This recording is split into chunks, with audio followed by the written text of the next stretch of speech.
حکومت اور عوام کا رشتہ اعتماد پر قائم ہوتا ہے. جب تک حکومت عوام کے مسائل کو حل کرنے اور ان کی فلاح و بہبود کے لیے کام کرے تب تک یہ رشتہ مضبوط رہتا ہے. لیکن اگر حکومت عوام کے حقیقی مسائل سے نظریں چرا لے، صرف اپنے ذاتی اور سیاسی مفادات کو ترجیح دینا شروع کر دے، تو یہی رشتہ کمزور پڑنے لگتا ہے. عوام کے اندر احساس محرومی جنم لینے لگتا ہے اور یہ احساس ابتدا میں خاموشی سے بڑھتا ہے، لیکن جب یہ حد سے تجاوز کر جائے تو عوامی غیظ و غضب میں تبدیل ہو جاتا ہے. یہ غصہ کبھی احتجاج کی صورت میں سامنے آتا ہے، کبھی ہڑتالوں میں، اور کبھی ایسا بھی ہوتا ہے کہ پورے ملک میں ایک بحرانی کیفیت جنم لیتی ہے. جب عوام کے صبر کا پیمانہ لبریز ہونے لگے، جب انہیں لگے کہ ان کی قربانیوں اور ٹیکسز کے بدلے میں حکمران صرف اپنے لیے آسائشیں جمع کر رہے ہیں، اور جب انہیں محسوس ہو کہ ان کی آواز نہیں سنی جا رہی اور نہ ان کے مسائل حل کیے جا رہے ہیں، تو پھر وہ حکومت پر سے اپنا اعتماد ختم کر لیتے ہیں. اور تاریخ گواہ ہے کہ جب عوام اپنے حکمرانوں سے اعتماد اٹھا لے تو بڑے بڑے نظام ہل کر رہ جاتے ہیں.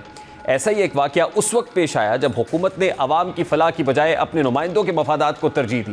خبر آئی کہ اراکین پارلیمان کی تنخواہوں اور مراعات میں بھاری اضافہ کیا گیا ہے. یہ فیصلہ ایسے وقت میں سامنے آیا جب عام لوگ مہنگائی، بے روزگاری اور سہولیات کی کمی سے دوچار تھے. یہ اعلان عوام کے زخموں پر نمک پاشی کے مترادف تھا. یہی وجہ تھی کہ لوگوں کے اندر پائی جانے والی محرومی اور غصہ سڑکوں پر نکل آیا. دیکھتے ہی دیکھتے ملک میں مظاہروں کا سلسلہ شروع ہو گیا. طلبہ، مزدور، عام شہری سب ایک زبان میں پکارنے لگے. ان کے نعرے حکمرانوں کے خلاف تھے. وہ پوچھ رہے تھے کہ جب عوام 2 وقت کی روٹی کو ترس رہے ہوں تو ایسے میں حکمرانوں کو مزید مراعات دینے کا کیا جواز ہے. یہ احتجاج دن بدن شدت اختیار کرتا گیا. ہزاروں کی تعداد میں مظاہرین دارالحکومت کی سڑکوں پر نکل آئے. پارلیمان کے قریب پہنچ کر انہوں نے نعرے بازی شروع کی. پولیس نے مظاہرین کو روکنے کی کوشش کی، لیکن جب غصہ حد سے بڑھ جائے تو رکاوٹیں بے معنی ہو جاتی ہیں. مشتعل ہجوم نے پارلیمان کی عمارت کے قریب جمع ہو کر پتھراؤ شروع کر دیا. پولیس نے آنسو گیس کے شیل برسائے، لاٹھی چارج کیا، لیکن مظاہرین پیچھے ہٹنے کی بجائے اور زیادہ پرجوش ہو گئے. جلد ہی حالات قابو سے باہر ہوئے. مشتعل افراد نے توڑ پھوڑ شروع کر دی. سرکاری گاڑیوں کو آگ لگا دی گئی. کچھ ہی دیر میں غصہ پارلیمان کی عمارت کی طرف مڑ گیا. ہجوم نے دروازے توڑ دیے اور وہ اندر داخل ہو گیا. چیخو پکار، نعرے اور دھواں فضا میں گھل گیا. کچھ مظاہرین نے پارلیمان کی عمارت کو ہی آگ لگا دی. شعلے آسمان تک بلند ہونے لگے.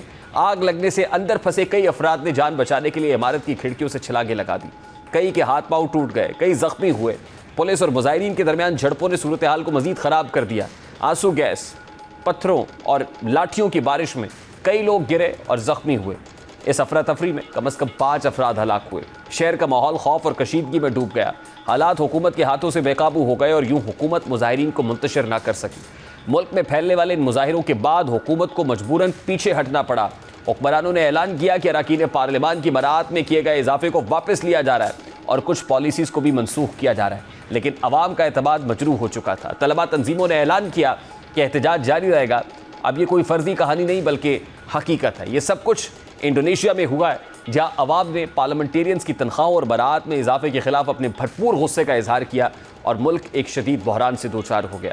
اب یہ واقعہ اس بات کی عکاسی کرتا ہے کہ جب حکومت اور عوام کے درمیان اعتماد کا رشتہ ٹوٹ جائے تو نظام کتنی تیزی سے بحران میں داخل ہو جاتا ہے. عوامی آواز کو دبانا ممکن نہیں، اور جب یہ آواز ایک تحریک میں ڈھل جائے تو دنیا کی کوئی طاقت اسے روک نہیں سکتی ہے. پروگرام کا وقت اپنے اختتام کو ملاقات ہوگی انشاءاللہ. کل اپنا رکھیے خیال. اللہ حافظ.